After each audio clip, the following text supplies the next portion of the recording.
Dan, what do you think is the significance of UFO technology? I mean, obviously, these guys, extraterrestrials, can come from one star system to another and visit Earth. I mean, recent headlines on CNN are talking about, and BBC, that we're going to run out of oil in 2026. We've got to get on to a better technology.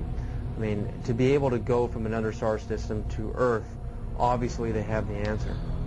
Well, the presence of these obviously intelligently controlled machines tells us that we are dealing with beings who have anywhere from 1,000 to 1 million to 10 million to 1 billion years advancement in technology on us. So you've got to figure that look what happened in the last 100 years. We have the Wright brothers at the turn of the century taking off in basically a fabric and wood aircraft. By 1969, we have lunar expeditions. In the year 2004, we have massive airplanes being built out of alloys and graphite, and this big ship that Airbus is building, the new Boeing plane. So in 100 years, from fabric and wood, we've come to, advanced metallurgy, fuel use, and propulsion in just 100 years. Imagine what a culture could accomplish in 1,000 years, or 10,000 years, or 1 million years, or 1 billion years. It's not inconceivable that you have intelligently manufactured and controlled machines that can not only traverse great distances in space by mastering gravity and the time-space continuum, but also the interdimensional travel that might be possible. Many theories now purport that there were not only 4 dimensions at the creation of the entire multiverse 14 billion years ago at the time of the Big Bang.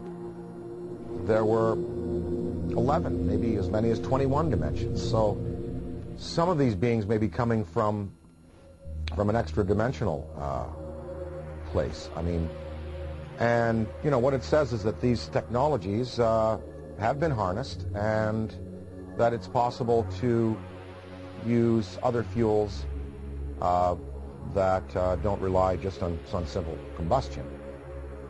And, there are many theories. I mean, some theories are that the military already knows about these forms of propulsion and lighter-than-air vehicles or metals that can be vibrated to a certain point where they become light waves, photons. But they're not telling us. They're not going to reveal that, obviously, to us, and we just have to keep the search going. So I think that it's incumbent on us as a race on this planet to begin to find alternatives to the fossil fuels, but we're just not doing it fast enough.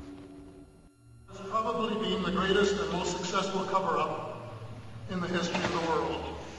UFOs are as real as the airplanes that fly over your head. That is my unequivocal conclusion. Oh my God.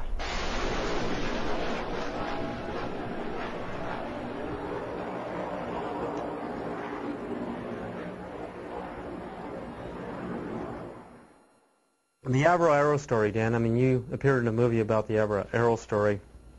Canada broke the sound barrier. Diefenbaker dismantles the whole aerospace program in Canada, and all the engineers are hired by NASA and Boeing down here, and we finally break the sound barrier. But in Canada today, we have another scientist, Canadian scientist John Hutchison, is using wave induction, using Van de Graaff and Tesla coils and radio. On a 75-pound cannonball, we can see this huge cannonball levitating in the air. I mean, Boeing, NASA, Lockheed, all of these defense contractors are going up into his lab in Canada and trying to understand how this thing works, because the next person or the next country that figures out true anti-gravity propulsion systems is going to be king of aerospace on this planet. The Hutchison effect incorporates radio frequencies, Tesla frequencies, and high electrostatic energy to create a type of levitation effect where it can move a 75-pound cannonball of steel or brass bushings water, wood, and other objects into the air. Are we doing enough in our universities, in our research labs? Are we putting enough money into this kind of a research? And what risks are we willing to take if universities in Beijing and China and Russia, they're actually going into the UFO phenomenon or universities? But here in America, mainstream science, mainstream physicists laugh at the UFO phenomena. I mean, what do you think about that? Budgets are tight all around the world, and as far as putting money into the study of alternative technologies, funding research by people like Hutchinson, the money is just not there. I mean, if you look at NASA, NASA is getting chopped back because the funds that are flowing through government now are focused on the war in Iraq and other things. So we don't even have the money to keep up conventional space exploration, development of metallurgy, fuels, ion drive systems. So I don't see any government in the next 10, 20, 30, 40, 50 years really putting the money into the kind of research that's needed to develop these alternative systems and to perhaps study what is driving these intelligent machines from somewhere else. Now, of course, that's on the visible side of things. We're hearing a lot about these special access programs where congressional money is approved by a very narrow slice of the membership in the legislature and given to the military to do basically carte blanche what they want with. So there could be a black military program that is producing what people are referring to now as the big black deltas, which are these huge black triangles that are being seen all around the world, the big black rectangles, which are also being seen all around the world. So maybe they look a little like this, the F-117. They look a little like the B-2 bomber. I mean, like in the movie Close Encounters of the Third Kind, the meeting on the dark side of the moon in Devil's Tower, Wyoming. I mean, it seems like the logical thing to do. I mean, we have a communication, a teletype message. We have a place, a location, and a time, and we isolate it from the public until we know it's safe. I mean, we check each other out. I mean, this seems like the most logical thing to do, even rather than meeting on the White House lawn. I mean, this is the way we would like it to happen. But that doesn't seem to be the way it's really happening. I mean, these extraterrestrials don't seem to be so interested in doing things politically the way we do things on Earth.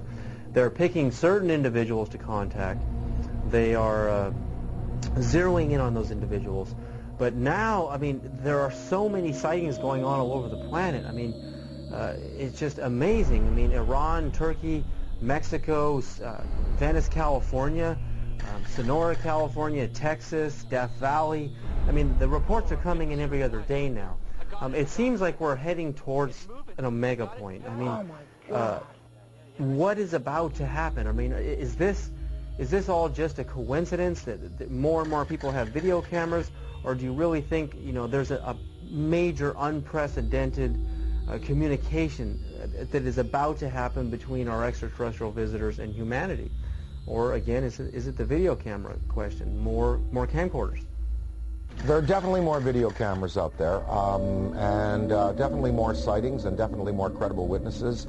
The biggest thing in ufology in the 60s was Herb Shermer, the Nebraska Highway Patrolman, who was at the Ashland Oil tank farm out there in Nebraska, and he writes in his diary, saw flying saucer, and then under hypnosis, turned out that he was taken aboard and informed of their intentions. Barney and Betty Hill. I mean, these were the key cases. Shermer, Barney and Betty Hill, the Pascagoula incident, Travis Walton. Now there are hundreds of cases like this, and I think that because it's in the consciousness, because we have a poll saying basically half of the world believes and half doesn't. We're reaching a point where, as Stephen Bassett talks about his time clock, it's like the nuclear time clock that we had in the 50s before we blew the world, before we blew the world up.